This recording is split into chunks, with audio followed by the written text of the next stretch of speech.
Hello everyone, Dub Floros for Jesse James Beads. The February Magical Mystery Bead Box is Love Potion number 9, and I could not be more in love.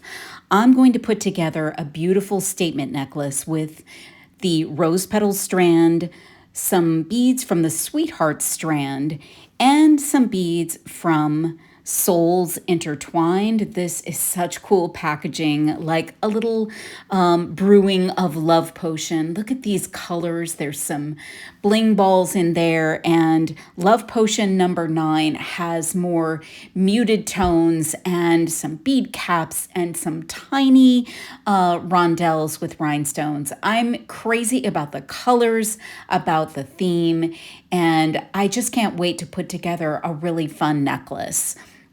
Every now and again, when I get the Magical Mystery Bead Box, I really enjoy putting together just something really fun and whimsical and a statement piece. And so I'm just kind of fiddling around with all of the beads and thinking about how to make my focal and where all the pieces and parts will come together.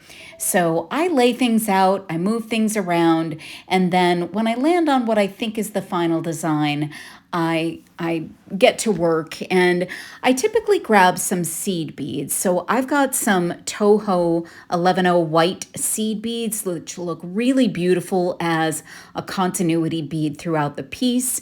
And I'm going to start with making a bit of a totem type pendant. So that little bead has a little cap on it. It's perfect for the end of my totem pendant.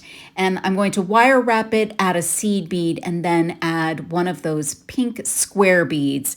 And then that amazing faceted focal from the Sweetheart strand. And I love this bead, which I used a couple of the bead caps around. It's just such a beautiful boho bead, and I think all of these beads together look really amazing and make an amazing focal. So I'm just doing a wire wrap loop that's going to attach directly to the necklace, just putting a few wraps around.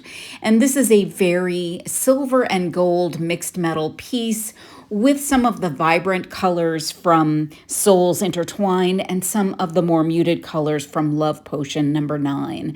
I'm starting with the smaller beads and just kind of doing a mix of pink and green to begin with, but you'll see later that I actually switched that up because I really wanted to stick with blues and pinks towards the back of the necklace.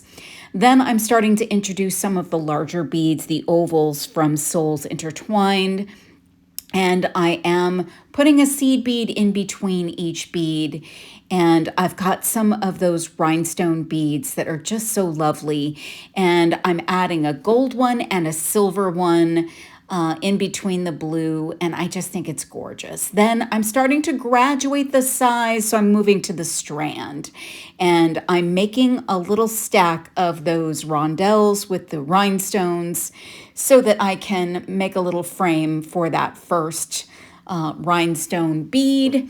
Then I'm pulling together some other beads. Now the teardrops, I'm actually going to wire wrap onto a head pin. And I'm going to string those directly on to the beading wire as well. So I'm doing a nice curvy round, almost bead cap with the wire on the head pin. And I'm stringing that directly on. Then, oh, this is my favorite bead. I'm using the Sheriff Star metal on either side of those because of the large hole, but it adds some cool accent to it. Then I'm going to use some of those bead caps and seed beads, and then I'm going to put on the focal piece. Now, if you wanted to, you could individually wire wrap each of those beads so it has more of a dangly effect, but I kind of like the rigidity of using one constant piece of wire for that focal. Now I'm using those little stars in a couple of places around the focal and around the wire wrap teardrops. There's just something about making a little frame of those around the wire that, I don't know, is a little bit interesting.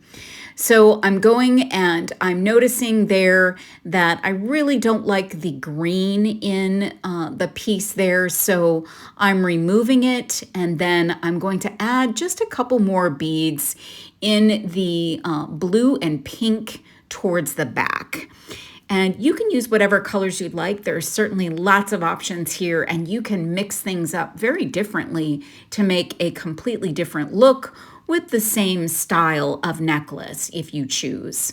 So here it is, just double checking all of the pieces, making sure everything's in the good order, that there are seed beads, and then I've got this beautiful clasp that I'm using, and I'm going to use some French wire and size 2 crimp tubes to attach my my beautiful lobster. And then on the other side, I'm just going to add a large jump ring, and that will be how I will attach my lobster. So just an easy breezy clasp for this beautiful, fun, and whimsical necklace.